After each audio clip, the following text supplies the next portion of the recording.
नमः शिवाय। हर घर ज्योति चैनल में आप सभी का स्वागत है।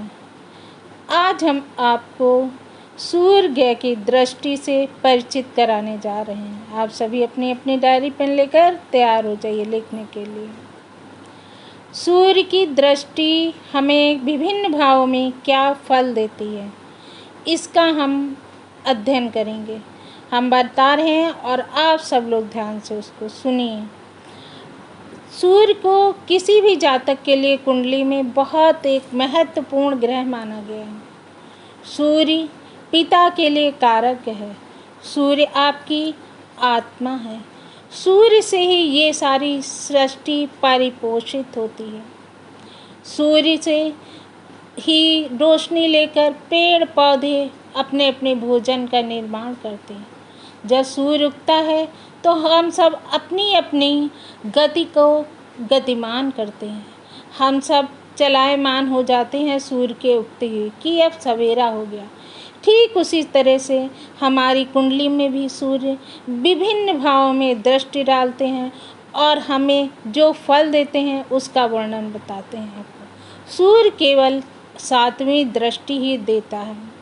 सूर्य जिस भाव में बैठते हैं वहाँ से 7वीं दृष्टि डालते हैं, यानी सूर्य की 7वीं दृष्टि 7वें भाव में होती है। हाँ, जहाँ दृष्टि डालेंगे वहाँ चिंता देते हैं। ये एक ज्वलनशील ग्रह है।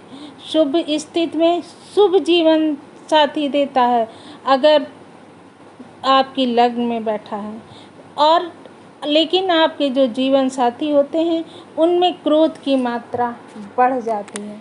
सूर्य हमेशा क्रोधी बनाते हैं, यानी इंसान को ऐसा नहीं है। कभी कभी वो सूर्य जो है वो एक अच्छी दृष्टि भी पड़ती है उन पर, जिससे जो है इंसान बहुत अच्छे तरीके से अपनी आत्मा को परिपोषित करता रहता है।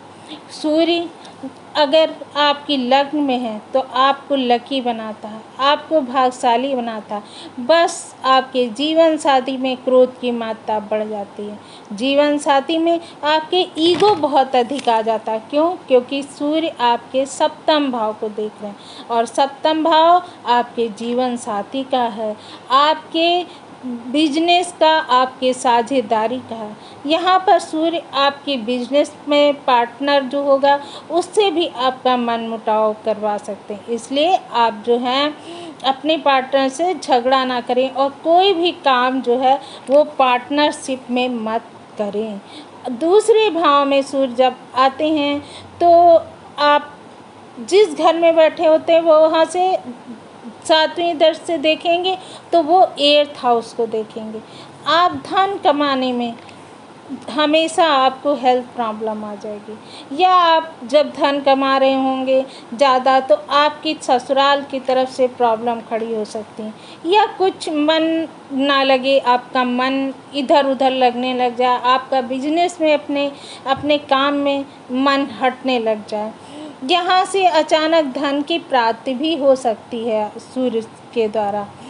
अगर आपका सूर्य 3rd हाउस में तो वो आपके 9वें घर को देखेंगे, यानी पिता से आपका सहयोग ना मिल जाए, या आप अच्छी एजुकेशन की तरफ ध्यान ना दें, या आप दूर जा कर के बैठ जाएं और वहाँ पर आप सोचें कि यहाँ से हम कार्य करें, वो कार्य आपका सफल नहीं हो सकता है। 4th हाउस में जब सूर्य बैठते हैं तो वो 10वें को देखेंगे। आप परिवार की तरफ से आपको लाभ मिलेगा। हो सकता है आपकी माँ के कारण आप जो है दूर नहीं जा रहे हैं। आपकी माँ कहती हो कि आप दूर मत जाइए, हमारे पास ही रहिए। इस वजह से आप दूर नहीं जा सकते हैं तो आपका जॉब में प्रॉब्लम आ सकती है। अगर यहाँ पर सूर्य अच्छी अवस्था में है तो ये आपको अच्छा योग देंगे कि आप जो है किसी जॉब में अच्छे पद पर भी जा सकते हैं। 5वें में है तो आप अपने बच्चों पर बहुत अधिक ध्यान देंगे। आपकी संतान आपकी लाइफ में बहुत अच्छी होगी आपके लिए, और यहाँ से बैठकर सूर्य आपके 11वें घर को देखेंगे। आपको अपनी संतान से लाभ भी हो सकता है आगे चल कर के। यानी आपका जो मन है वो अपनी संतान में ज़्यादा उलझा रहेगा। सूर्य अगर आपका 6 हाउस में बैठा तो वो आपके 12वें घर को चैलेंज करेंगे, यानी वो ये सोचेंगे कि आपको मोक्ष मिले। यानी आपका जो मन है वो बहुत ज़्यादा कार्यों में नहीं लगेगा, आपका मन स्पिरिचुअल में जाएगा। आप लड़ाई झगड़े बहुत करते होंगे, जिससे आपका जो संसार से मोह है वो हटता जाएगा। यहाँ पर बैठ के सूर्य जब 12वीं दृष्टि से देखते हैं तो आपको संन्यास का भी योग देते हैं। आपका मन विचलित रहेगा, कभी कभी आप सोचेंगे कि अंत में मुझे सन्यासी हो जाना चाहिए।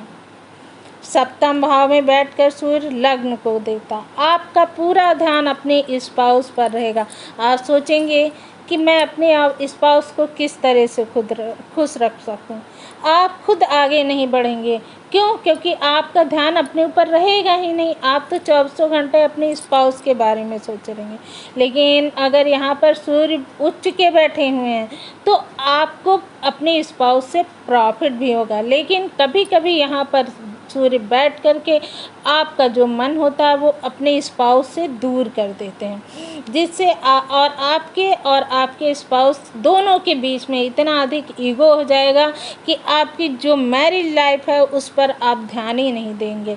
इसलिए यहाँ पर जब सूर्य आपका बैठे तो आप अपनी मैरिज लाइफ पर ध्यान दीजिए, ताकि आपकी जो मैरिज लाइफ है वो जो है डिस्प्यूट ना होने पाए।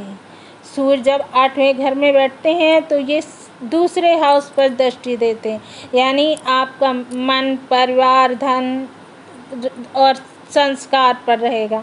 आप धन कमाने पे बहुत अधिक ध्यान देंगे, आप अपने कुटुंब पर बहुत अधिक ध्यान देंगे, आप अपने जो भाई बहन हैं उनके ऊपर ध्यान कम देंगे, लेकिन आप अपना जो आपका परिवार होगा, बीवी बच्चे, उन सब पे आप बहुत अधिक ध्यान देंगे।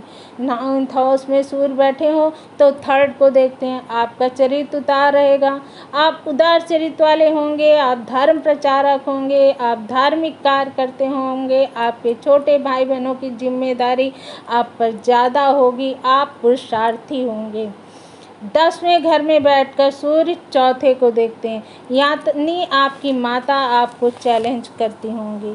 आप अपनी माता का बहुत ध्यान रखेंगे, आपकी माता एक साध्वी स्त्री होंगी, आपके माता पिता के बीच में लड़ाई झगड़ा होता होगा, माँ के कारण आपको चिंता बनी रहती होंगी।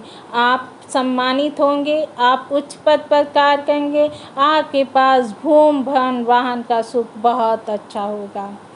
आप बहुत अच्छे राजनीति के क्षेत्र में भी जा सकते हैं। यहाँ पर बैठकर सूर्य आपको IAS PCS, अगर सूर्य में बल है तो IAS PCS भी बना सकते हैं। आपको सरकारी क्षेत्र में बहुत आगे बढ़ाएंगे। ये कहीं न कहीं आपका जो कार्य होगा वो सरकार से रिलेटेड होगा। अगर आपके सूर्य 11th हाउस में बैठे हैं तो उनकी दृष्टि 5वें घर पर होगी। हो सकता है अगर पूर्व जन्म के कर्म अच्छे ना हुए तो उन्हें उतना अच्छा रिजल्ट नहीं मिलता है, जो उनके बच्चे होते हैं उनसे भी उनका अच्छा रिजल्ट नहीं मिलता है, और जो उनकी अपनी अर्निंग होती है वो भी बहुत ज़्यादा नहीं होती है। इसलिए अगर सूर्य 11th हाउस में बैठे हैं तो 11th हाउस में बैठे हुए सूर्य का हमें उपाय करना चाहिए। 12वें बार में बैठकर सूर्य आपके 6ठे घर को देखेंगे। आप सन्यासियों की तरह जीवन होगा आपका काम आपको सन्यास लेकिन लेने नहीं देगा। शत्रु आपसे डरेंगे, विदेश में आप बच सकते हैं, लेकिन अगर सूर्य की डिग्री कम है या नीच है तो आपका जो कोर्ट कचहरी होगा उसमें परेशानी होगा। आपके मामा पद से आपके संबंध अच्छे नहीं रहेंगे। अतः आप सूर्य को हमेशा ध्यान में देकर अपना कुंडली देखें। अगर 2 ग्रह हो जाएंगे जिन पर दृष्टि से सूर्य की पड़ रही तो उसका रिजल्ट कुछ और हो जाएगा। इसलिए एक ही बात पर ना ध्यान दे करके आप अपनी कुंडली को धीमे धीमे सीखिए। जैसे मैं बताती जाती हूँ आप देखते जाइए। अब आगे मैं 2 ग्रह होंगे, 3 ग्रह होंगे, उनके बारे में भी आपको बताऊँगी। अतः आप हमारे चैनल को लाइक और सब्सक्राइब अवश्य करें।